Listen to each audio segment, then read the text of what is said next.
درود شریف شوق او محبت سره وای.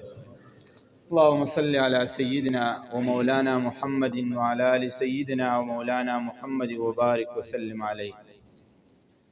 زما د دین اسلام معزز مسلمانان ورونو، الله جل جلاله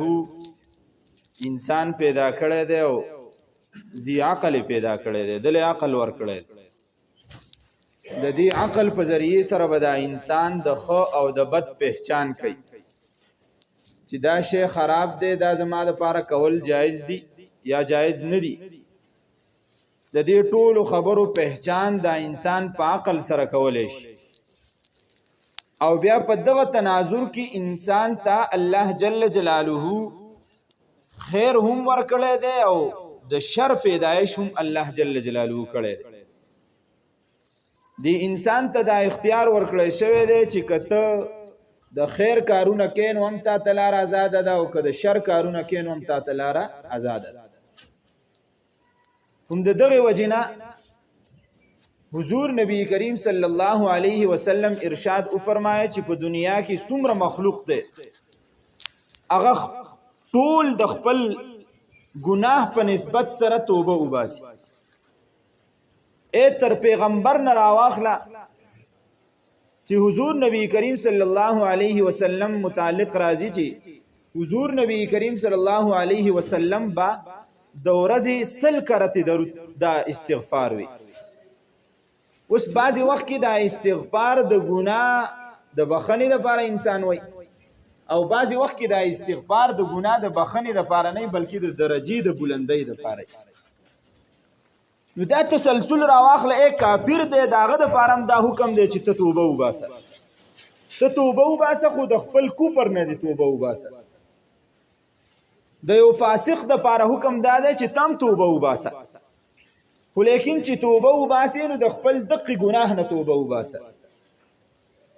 د یو ولی د پاره هم دا حکم دی چې کچری ته توبه وباسه نو توبه وباسه، ستانه بچرته گناهونه شوي دا غ معمولی گناهونه د پاره توبه وباسه. د نبی د پاره هم حکم دقه دی چې ته توبه وباسه، خو توبه ستا گناهونه نشته دی، ته معصوم عن الخطای، پیغمبران ټول د ګناه نه پاک دي. که ته توبه وباسې نو د دې توبې د وجې نه به ستا درجات په جنت کې بلندېږي. اوس په دې زمانه کې ما او ستا د پاره حکم دا دی چې ما او تا به توبه وباسو، خو زمونږ شاته یو لوی لوی ډیری دي د ګناهونو، د حق نه به مونږ چې کوم دی نو توبه وباسو. الله جل جلاله ارشاد وفرمایه توبوا الى الله جميعا ايها المؤمنون لعلكم تفلحون. چې انسانانو تاسو ټول پټوله د الله جل جلاله په در کې توبه وباسئ، تاسو به کامیاب شئ. توبه اوس څه شي ته ویلی شي؟ توبه دې ته وایي چې انسان کم شاته ګناهونه کړي، چاهې دته د ګناه یاد او که نه، دی په خپل زړه کې په ګناه باندې پښیمانه شي چې یاره زما کمې غلطۍ دي، خطاونه دي،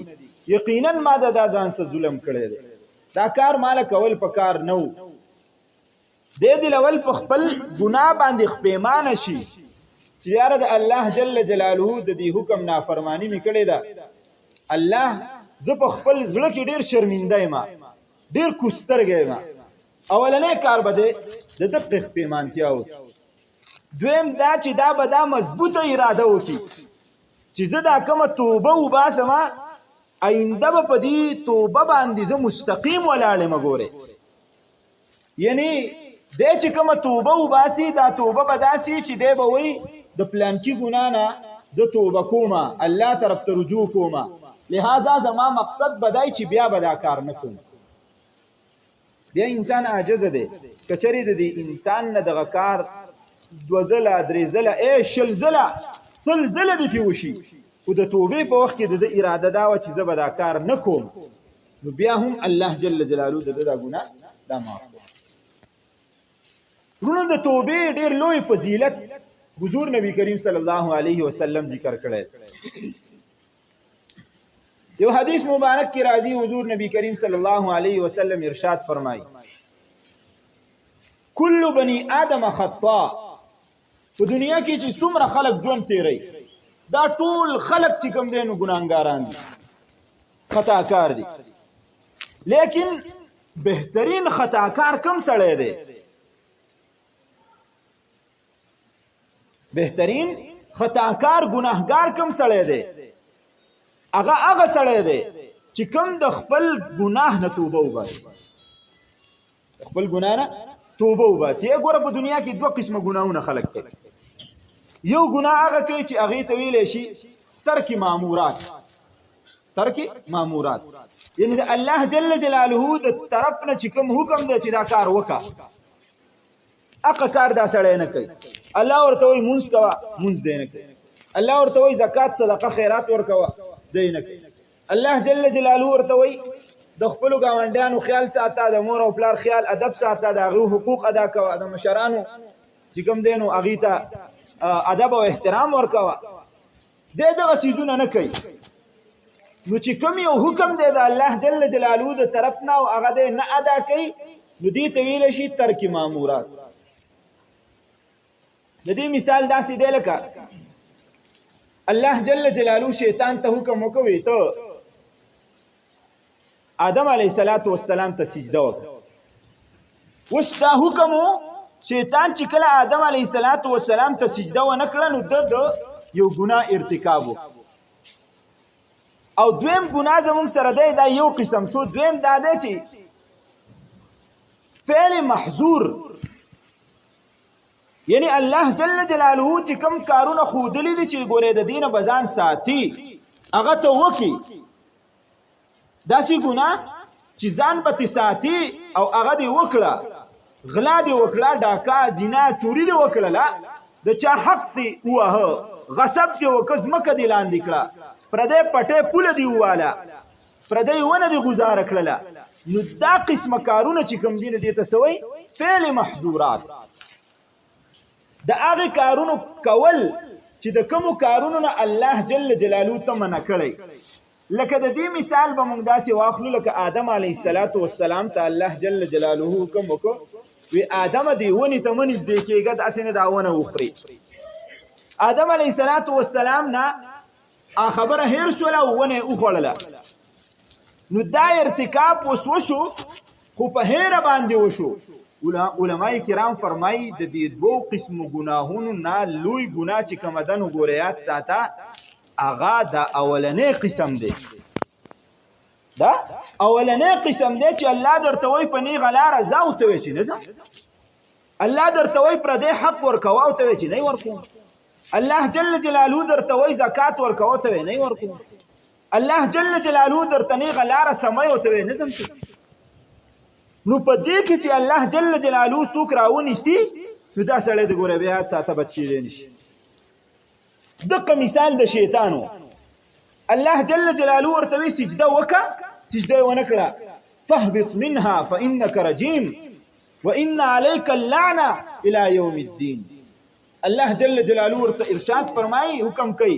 چې ای شیطان ته وځه د دې جنت نه ته رټلی شوی یو بې بنیاده څیز او ته چې کوم دی نو تر قیامت ته ورځې پورې په تا باندې به صحیح لعنت ورېږي اوس اندازه ولګوئ علما کرامو بعضو لیکلي دي چې شیطان داسې یو ګوټ نه و پاتې شوی په اسمان کې چې په هغې باندې شیطان سجده نه ولګول 6,00,000 کلونه دا شیطان بره په اسمان کې عبادت کړی 6,00,000 کلونه د خولې حساب دی ګورې شاعر وایي 6,00,000 کلونه عزازیل په طاعت تیر که او ونخت لکه خر اخیر د کبر په چکړ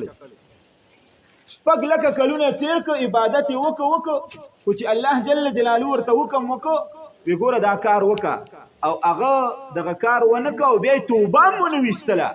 بلکې په دې خپل کار نه کولو باندې دلیل دا پیش که چې خلقتنی من نار وخلقته من طین زما څه کار دی چې آدم ته سجده کومه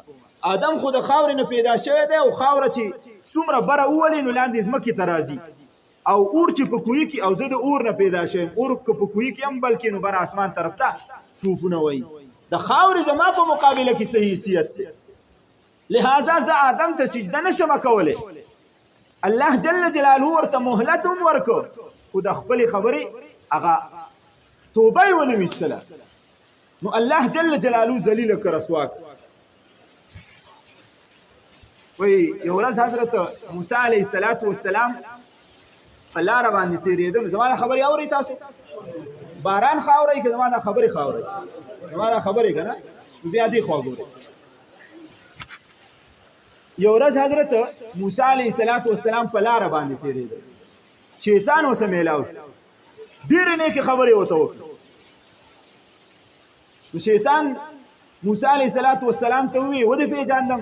وی نه صیبه پېژاندلی مې نه څوک یې د کوم ځای نه رالې وی زه شیطان یم شیطان وی دلته څه کې تا غټه جوبه پټکې او ډېر چوت پوت کې راغلی څه حساب کتاب هغه ورته وی چې نیکې خبرې ورته وکړې نو د مشرانو دا بدله ورکوي بل چاله چې کوم دی نو ښېګړه ورکوي وی خوښه دې نه ده شیطانه چې الله سره زه هسې هم خبرې کوم وبوایم ورته چې تا معاف کړي ته به توبه وباسې وی دا خو به غټ کار وکړي موسی علیه السلام چې کوی تور ته لاړه د الله جل جلاله سره هم کلام شو نو د شیطان دغه خبرې ورته وکړه الله دا شیطان معاف کړي نه توبه به وباسي وی موسی ولې نه معاف کومه خو یو شرط ورته ږدمه په شرط باندې به معاف کوم یو شرط په ورته کېدم په شرط به معاف کوم وی ټیک ته شرط څه دی وی شرط دا دی چې دی ما په دې باندې د جنت نه ویستی دی چې آدم علیه السلام ته سجده نه ده کړې اوس ما معاف کړی دی دی دې لاړ شي په فلانکي ځای کې د آدم علیه السلام قبر دی هغه قبر ته دې سجده وکړي او ما معاف توبه نو ولا قبوله کړ موسی علیه السلام واپس راغی شیطان بیا هغه ځای کې ولاړ دی انتظار کوي څه یې وي خبره دا وکړه چې لاړ شه او بس کار دی آسان دی آدم علیه السلام قبر ته سجده وکړه شیطان چې کله دا خبره واورېده نو تک سور شو ولې سور شوې لکه شیطان ورته څه ووي وی لاړ شه خدای ته ووایه چې ما ورته په ژوندینې سجده نه ده کړ نو په مړنې به ورته سجده وکړه اوس اندازه ولګوئ چې دا ټولې قصې او خبرې دا د یو ټکي نه جوړېږي د اوږې نه ښکته کولو د وجې نه که چا اوږه ښکته کړه یعنې ځان یې عاجزه وګاڼه ځان یې کمزوری وګاڼه د الله جل جلاله په ذات مخې ته ځان معقول نه کړ نو دا سړی به کامیابي که چېرې ځان نه په خپله مشر جوړ کړ توبه کې عاجزي اختیار نه کړله نو دا سړی هېڅکله ترې نشي کامیابي نو ګورئ دا اولنی قسم چې کوم سوچ شیطان د کوم ځای نه کوم ځای ته راغی الله جل جلاله تر قیامته پورې ذلیل او رسوا او دویم قسم چې حضرت آدم علیه السلام په هیره باندې په یو معمولي غونډه کې غلطي شوې وه الله جل جلاله ورته څه ووي ولم نجد له عزما دا آدم علیه السلام مونږ په دې خپل کار باندې اراده لرونکی نه و موندلی بلکې فنسیه دا خبره تېره شوې وه چلو آدم علیه السلام مې معاف نو د خبرې مقصد دا شو چې کله انسان یو عظیمه ګناه هم وکړي او دی بیا توبه وباسي او د الله په در کې عاجزي اختیار کړي د توبې مقصد دا دی چې انسان عاجزه شي ځان کمزوری وګڼي ځان ډېر حقیر او ذلیل وګڼي نو الله جل جلاله دا انسان معاف کړي نو د توبې دپاره شرط اولنی څه شو چې دا انسان به ځان عاجزه ګڼي کمزوری به ګڼي دویم شرط ورله دا شو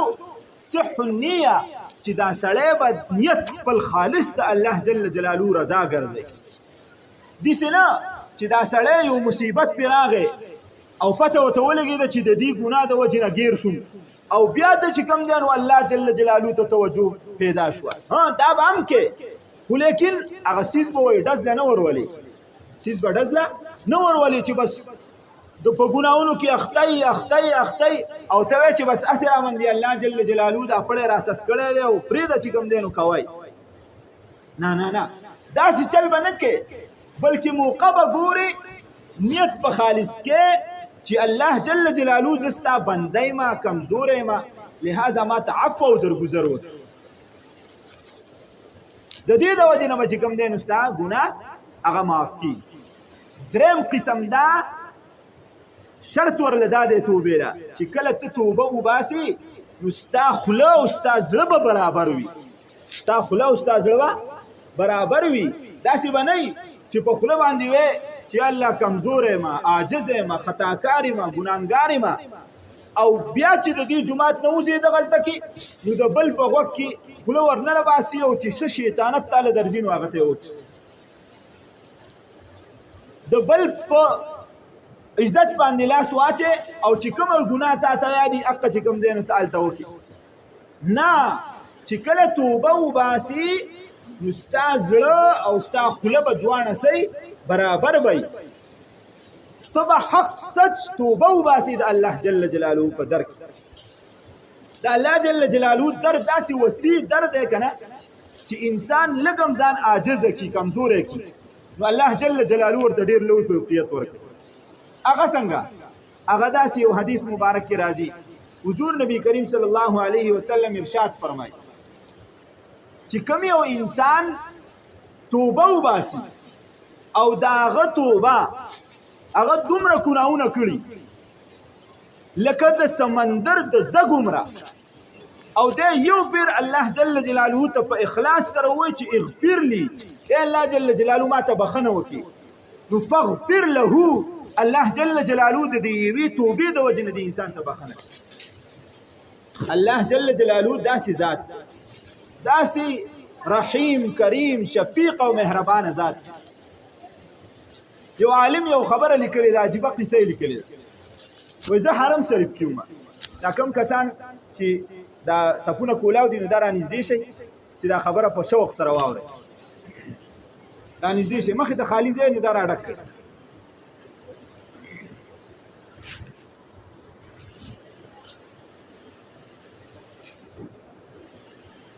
وایي زه حرم شریف ته لاړم حرم شریف کې ګورم چې یو بابا دی او ډېر زیات کمزوری دی د بیت الله شریف مخې ته ناست دی او سخت جاړي او وایي چې الله جل جلاله په دنیا کې داسې یو ګناه نشته ده چې ما کړي نه خو په عجیبه طریقې سره خپل ځان الله جل جلاله ته پیش کوي خپل عاجزي پیش کوي. عاجزۍ کې څه وایي ای الله جل جلاله زه هغه شی یم هغه شی یم چې تا ته یو کمزورې غونته کې څښاو اوبو نه پیدا کړی او زه چې کله پیدا شوم نو ما خپل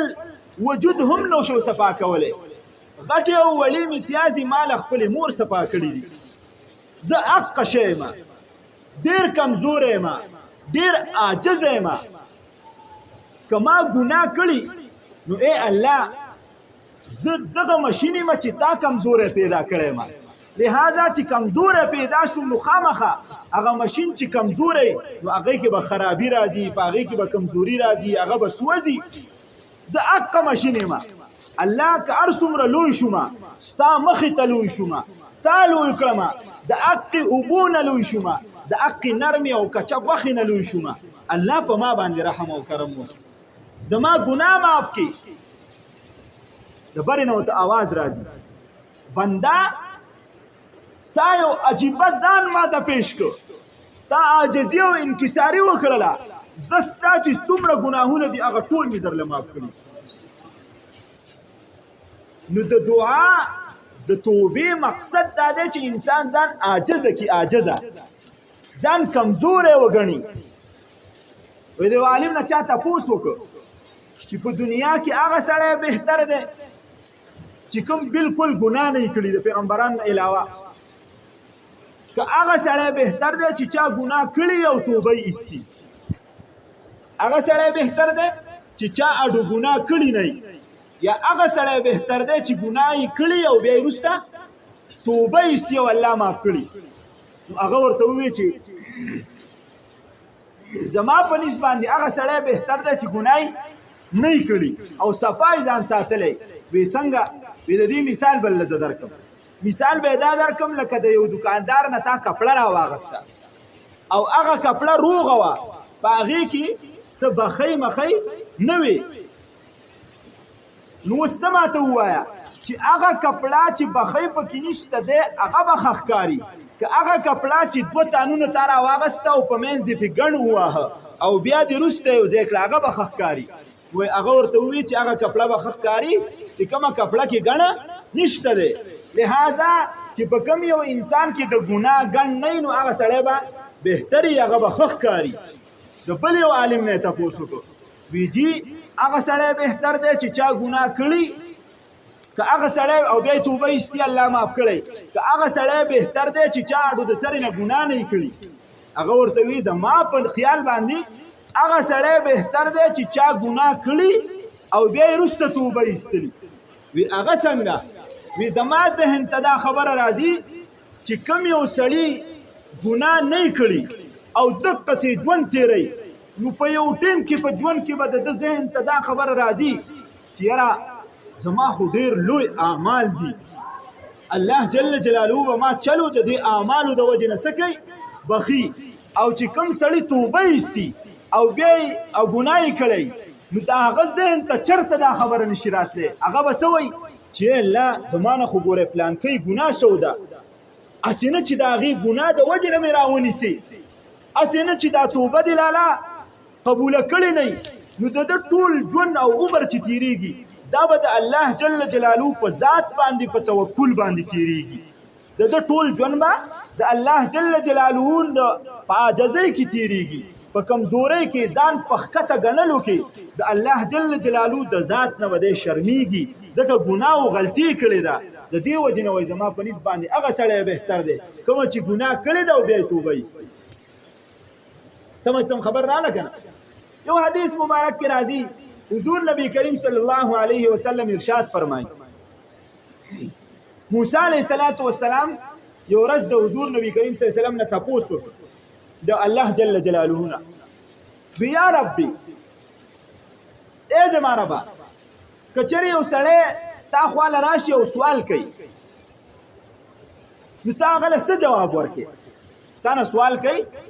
نو ته هغه له څه جواب ورکړې الله جل جلاله ورته حکم کوي موسی لکه چې څوک راشي زما نه سوال کوي وی الله منځګزار درشي او ستا نه سوال کوي نو ته ورته څه جواب ورکړې الله جل جلاله ورته وایي موسی زه ورته وایم چې لبیک څه وایم ته لبیک بنده لبیک وایه څه وی ها وی چې بل څوک درشي وی لکه څوک راشي وی روجهدار درغی او ستا نه تپوس کوي ستا نه سوال کوي نو الله ته ورته څه جواب ورکړې الله جل جلاله ورته وایي زه ورته وایم چې لبیک ها بنده حاضر یم څه وی وی موسی علیه السلام ته بیا تپوس کوي الله که چرته یو صدقه ورکوونکی انسان درشي یو خیرات کوونکی انسان درشي او ستا نه سوال کوي چې الله دا شی راکړي دا نو اولني جواب کې ورته ته څه وی الله جل جلاله ورته وایي زه ورته وایم چې لبیک بنده حاضر یم په آخره کې ورته موسی وایي ای الله که چېرې ستا خواته یو خطاکار ګناهګار درشي که چېرې ستا خواته یو خطاکار ګناهګار درشي او د خپلې ګناه بخښنه غواړي د هغې د مغفرت سوال کوي توبه وباسي نو ته ورته څه وی الله جل جلاله ارشاد فرمایي زه ورته څه وایم لبیک لبیک لبیک درې کرتې دي انسان ته وایم چې را ها وایه بنده څه وی ها وایه بنده څه وی ها وایه بنده څه وی موسی علیه السلام د الله نه تپوس کوي الله دا څه ماجره ده یو سړي ټول عمر عبادت کړی دی هغه ته صرف یو پیر وی چې حاضر یم یو سړي روجهدار دی روجې نیولې دي هغه ته وی یو پیر صرف حاضر یم یو سړي ټول عمر صدقې ورکړي دي هغه ته وی یو پیر چې حاضر یم دې خطاکار ته ولې وی چې درې پیرې ورته وی حاضر یم حاضر یم حاضر یم الله جل جلاله عجیبه جمله ارشاد فرمایي الله جل جلاله ارشاد فرمایي دا روجهدار چې راغلی دی نو ګوره یاد ساته که ده په ما اعتماد کړی دی نو ورسره په ذهن کې دا خبره هم پرته ده چې ما روجه نیولې ده او زه غټ باتور سړی یم که منځګزار راغلی دی نو ورسره زما باندې اعتماد هم شته دی خو لیکن دا خبره ورسره هم ده چې زه ورځمه خو ګورې مونځ مې هم کړی دی داسې ښه سړی یم که صدقې والا راغلی دی نو هغه په ما اعتماد هم شته، خو دا خبره هم ذهن کې ده چې ګورې زه ډېر صدقه ورکوونکی انسان یم ګورې، او دا خطاکار چې راغلی دی نو دا ډېر په عاجزۍ سره راغلی دی، د ده د سر نه په ذهن کې دا خبره شته دی نه چې یا ما مونځ کړی دی یا ما روژه نیولې ده یا ما دا چل کړی دی. الله خالص په دنیا کې په آخرت کې که څوک دی زما نو هغه تی ای الله جل جلاله زما خبرې ته غوږ کېږده. ځکه ورته زه 3 پیره ویم چې حاضر ما اور حاضر. نو زمونږه د توبې په انتظار دی ګورې الله. دا باران په موږ باندې ولې نه کېده؟ حدیث مبارک کې راځي کله چې خلک زکات ورکول پرېږدي، کله چې په یو معاشره کې ګناه عامه شي، کله چې د مور او پلار ناقدردانی پیدا شي، کله چې پردي حقوق ضایع کېدل د مشرانو او په خپل منځ کې پیدا شي، نو الله جل جلاله وایي دا باران رحمت دی، دا رحمت پر باندې خپل زبان کوي. بله ورځ مونږه استسقا وکړه دی،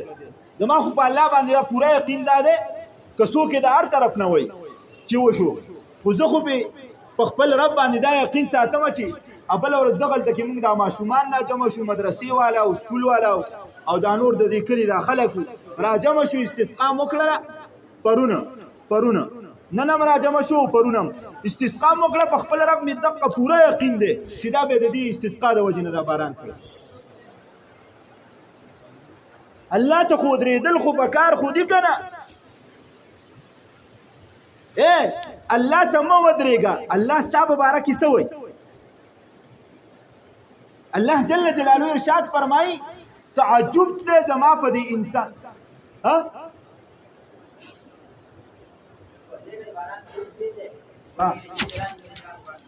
او ټیم پوره دی په 2 بجې باندې مونځ دی.